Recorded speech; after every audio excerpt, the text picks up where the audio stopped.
Yo, what's up? You are now tuned in to Give Me a Second Sports. Don't forget to like, share, and subscribe to find more content just like this.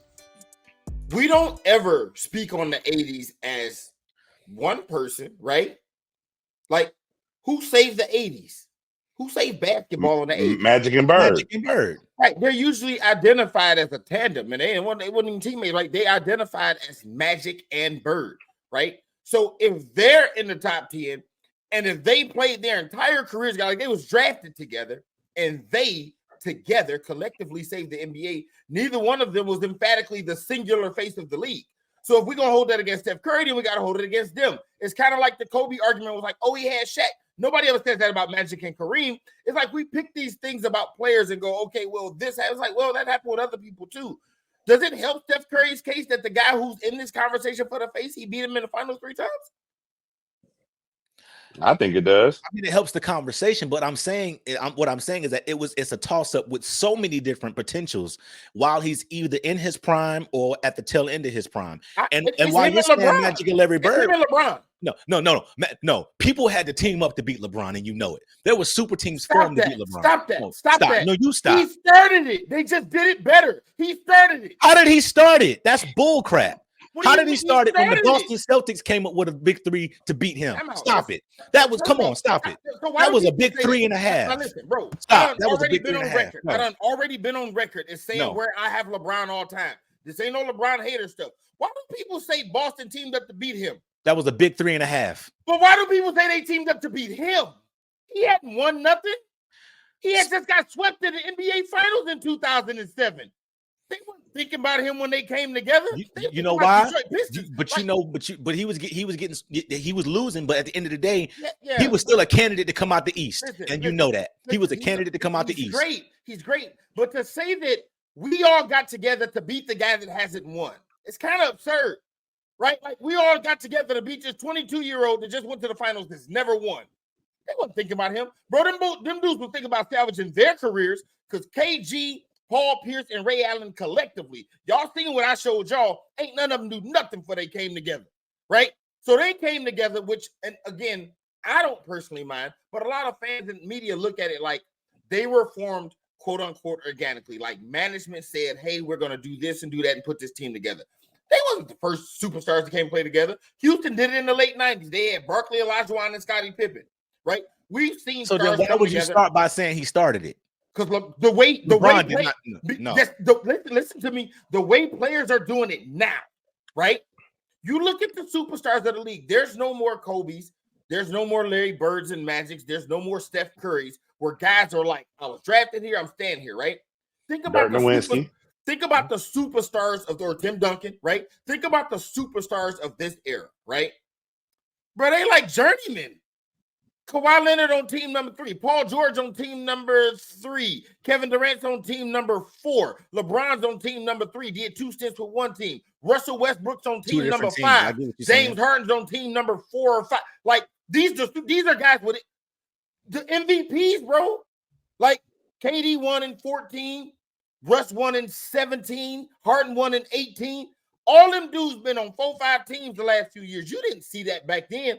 So when LeBron did what he did in 2011, which, bro, we all thought it was unfathomable for who we thought was the best player in the league to leave where he was at and go team up with another superstar. Bro, I played basketball, Marine Corps. We go to lunch, we hoop. We was all talking like, where y'all think LeBron gonna go? Somebody said Miami. We was all like, bro, ain't no way. This was before the decision.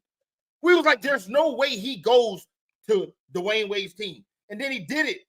When the best player does it, like we talked about impact, that's LeBron's impact. Player choice, player empowerment, right?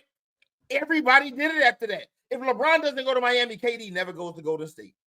I firmly believe that. LeBron the best. He in the GOAT conversation. If he did it, I can do it. Not everybody won out.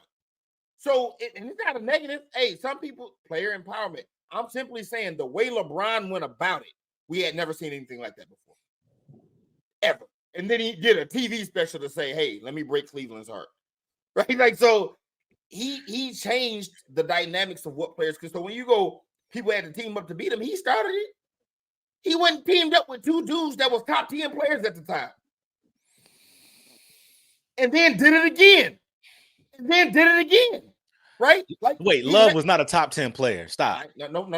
I ain't say he was top 10. I said he did it again. That's all I said. Love wasn't top 10. So you said he teamed up with two top 10 players. Hold on. So you're telling me Love was a top 10 player? I just said I'm not saying that. I literally said I'm not saying that. But Love was a top 5 power forward for sure. For sure. But people are going to look what he was doing in Minnesota. Love was 25-12. Love was 20-14. Like, I'm trying to think of who the other power forwards was around that time. I mean, Duncan was still in the league. I mean, we talking Whiskey was still in the early 2000s. The 2000s guys were all fading out, right? You know, it was some competition out there. Yeah, Gasol was. Yeah, those guys were old though. They was all fading out, right? Yeah. So Blake was probably the best power forward at that time. I mean, that I'm simply saying, it depending on who you're talking about. Zach Randolph was a bully down there. You know what I mean? Right. But look, all I'm saying is LeBron fans, LeBron supporters. Like, I'm in the middle, bro. Like, I can hate on him and at the same time tell you, bro, could be the GOAT, right? But LeBron supporters cannot say people had to team up to beat him when that's what he was trying to do, right? Like, he literally, soon as Wade started slowing down, he said, I gotta go. I know I held a pep rally and told y'all not 5, not 6, not 7, not 8, but after 4 years, I'm gone, right? And he went back to Cleveland with a young star Kyrie and said, hey, this dude y'all drafted number 1, get him out of here. Go get me that guy from Minnesota. While you at it, we need more talent. Somebody go get me IT. Go get Wade. Bring him here. Bring me Derrick Rose. Bring me Darren Wood. Like, that's what he was doing, man. He wanted everybody. Ray Allen, you over there in Boston? Come on over here to Miami. Now I'm going to go to LA. Bring me Russell Westbrook. Bring me Carmelo. Bring me Dwight Howard. Bring me Rajon Rondo. So we can't, I mean, when Golden State just did, they outdid him. They beat him at his own game. Yeah. You know what I mean? So I you know, if you call him a spade, you're talking Kyrie and LeBron versus KD and Steph. I think Golden State supporting cast was better. But even at the top, I think those two guys work better together. They played better together. LeBron got beat at his own game. So, yeah, I would never say, you know, they had to team up to beat him. He did it first.